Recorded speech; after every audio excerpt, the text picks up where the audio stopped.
ಮಣ್ಣಳ್ಳಿ ಬನ್ನವಾಡಿ ಅಂತ ಬರುತ್ತೆ, ಅದು ಎಚ್ ಡಿ ಕೋಟೆ ತಾಲೂಕು.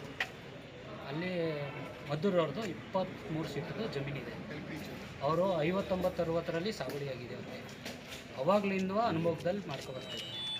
ಏಕಾಏಕಿ ಬಂದು ಈ ಬನ್ನವಾಡಿಲಿ ಅಂಕಯ್ಯ, ಅಮಾವಾಸ್ಯೆ, ನನ್ನಪ್ಪ ಅನ್ನೋರು ಬಂದು ಏಕಾಏಕಿ ಬಂದು ನಮಗೆ ಜಮೀನು ಸಾಗುವಳಿ ಜಮೀನಿಗೆ ಬೋರ್ಡ್ ನೆಟ್ಟಿದ್ದಾರೆ. ನೆಟ್ಟಿ 1-1.5 ತಿಂಗಳಾಗಿದೆ. ಹಾಗಾಗಿ ಅದು ನಾವು ಇಷ್ಟೆಲ್ಲ ಹೋರಾಟ ಮಾಡ್ಕೊಬಂದರು ಯಾವುದೇ ರೀತಿಯಲ್ಲೂ ನಮ್ಮ ಜಮೀನು ಬಿಡೋಕ್ಕೆ ಮಾಡ್ತಾಯಿದ್ದಾರೆ. ನಮ್ಗೆ ಭಾರಿ ತೊಂದರೆ ಕೊಡ್ತಾಯಿದ್ದಾರೆ. ಕಂಪ್ಲೇಂಟು ಕೊಟ್ಟಿದ್ವಿ ಸ್ಟೇಷನ್ಗೆ, ಕೋಟೆ ಸ್ಟೇಷನ್ಗೆ, ಯಾವುದೇ ರೀತಿಯಲ್ಲಿ ರೆಸ್ಪಾನ್ಸ್ ಮಾಡ್ತಾಯಿಲ್ಲ. ತಹಸೀಲ್ದಾರ್ಗೂ ಅರ್ಜಿ ಕೊಟ್ಟಿದ್ದೀವಿ, ಯಾವುದೇ ರೀತಿಯಲ್ಲಿ ಅವರು ರೆಸ್ಪಾನ್ಸ್ ಮಾಡ್ತಾಯಿಲ್ಲ. ಆದರೆ ಬಂದು ಏಕಾಏಕಿ ಬಂದು ಈಗ ಬುದ್ಧ ಭೂಮಿ ಮಾಡಬೇಕು ಅಂತ ನಮಗೋಸ್ಕರಗೆ ಬೋರ್ಡ್ ನೆಟ್ಟಿ ನಮ್ಮ ಹತ್ರ ಎಲ್ಲ ಡಾಕ್ಯುಮೆಂಟ್ಸ್ಗಳಿದೆ ನೋಡಿ. ಸಾಗುವಳಿ ಇದೆ, RTC ಇದೆ, ಕಂದಾಯ ಕಟ್ಟಡ ರೆಸಿಪ್ಟ್ ಇದೆ ಆಲ್ರೆಡಿ, ಬೆಳೆದರ ಪತ್ರನೂ ಇದೆ. ಎಲ್ಲ ರೀತಿಯ ಡಾಕ್ಯುಮೆಂಟ್ಸ್ ಇಟ್ಕೊಂಡು ನಮಗೆ ಭಾರಿ ಅನ್ಯಾಯ ನಡೀತಾ ಇದೆ ಸರ್. ಕೋಟೆ ತಾಲೂಕು ಬುದ್ಧ ಭೂಮಿ ಮಾಡಲಿ ಬೇಡ ಅಂತ ಹೇಳಲ್ಲ ನಾವು. ಸರ್ಕಾರ ಭೂಮಿ ಎಲ್ಲಿದೆ ಅಲ್ಲಿ ಮಾಡಲಿ. ಇಲ್ಲ ಈಗ ಏನು ಹೇಳ್ತಾ ಇದ್ದಾರೆ ಅಂದರೆ ಸ್ವಾಮೀಜಿಯವ್ರದ್ದು ಜಮೀನಿದೆ ಅಲ್ಲಿ, ಆದರೆ ಆ ಜಮೀನಲ್ಲಿ ನಾವು ಬುದ್ಧ ಭೂಮಿ ಮಾಡ್ತಾಯಿದ್ದೀವಿ, ಅವ್ರು ನಮ್ಗೆ ಬರ್ಕೊಟ್ಟಿದ್ದಾರೆ ಅಂತಾರೆ. ಮಾಡಲಿ, ನಾವು ಯಾವುದೇ ರೀತಿ ನಾವು ಸಪೋರ್ಟ್ ಮಾಡ್ತೀವಿ ಅದಕ್ಕೆ.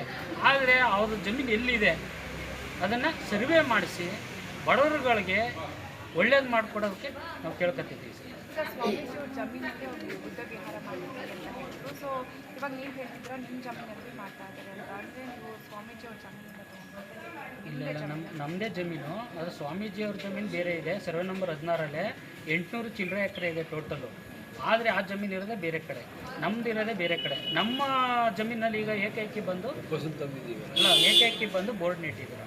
ನಿಮ್ಗೆ ಯಾವುದೇ ಥರ ಮಾಹಿತಿ, ಯಾವುದೇ ರೀತಿ ಮಾಹಿತಿ ಕೊಟ್ಟಿದ್ದೀವಿ, ಹೇಳಿದ್ದೀವಿ ಮೇಡಮ್ರೆ. ಅವ್ರಿಗೆ ಡಾಕ್ಯುಮೆಂಟ್ಸ್ ಎಲ್ಲ ಕೊಟ್ಟಿದ್ದೀವಿ.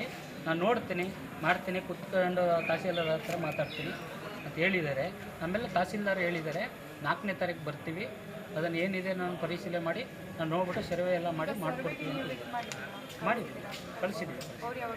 ಅದೇ 4ನೇ ತಾರೀಕು ಬರ್ತೀನಿ ಅಂತ ಹೇಳಿದ್ದಾರೆ. ಕೊಟ್ಟಿದ್ದೀವಿ. ಇಲ್ಲ ಮೇಡಮ್ರೆ, ಕಂಪ್ಲೇಂಟ್ ಕೊಟ್ಟಿದ್ದೀವಿ. ಯಾವುದೇ ರೀತಿಯಲ್ಲಿ ಈಗ ನಾವು ಸೆಡ್ ಹಾಕಿದ್ದು ಅಲ್ಲಿ ಜಮೀನಲ್ಲಿ, ನಾವೆಲ್ಲ ಮಳೆ ಬಂದರೆ ಅಲ್ಲೆಲ್ಲ ಕುತ್ಕೊಳ್ಳೋಕ್ಕೆ, ಊಟ ತಿಂಡಿ ಮಾಡೋಕ್ಕೆಲ್ಲ ಸೆಡ್ ಹಾಕಿದ್ದು, ದನಗಳೆಲ್ಲ ಕಟ್ಟಾಕಿದ್ದೀವಿ. ಆದರೆ ಅದನ್ನು ಸೆಡ್ಡಿಗೆ ಬಂದು ಇದೇ ಬನ್ನವಾಡಿಯವರು ಬೆಂಕಿ ಹಾಕಿ ಎಲ್ಲ ಬೇಯಿಸಿದ್ದಾರೆ.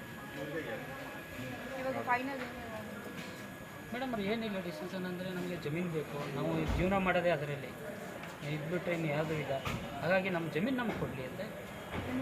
ಸಿದ್ದರಾಜು ಅಂತ ಮೇಡಮ್.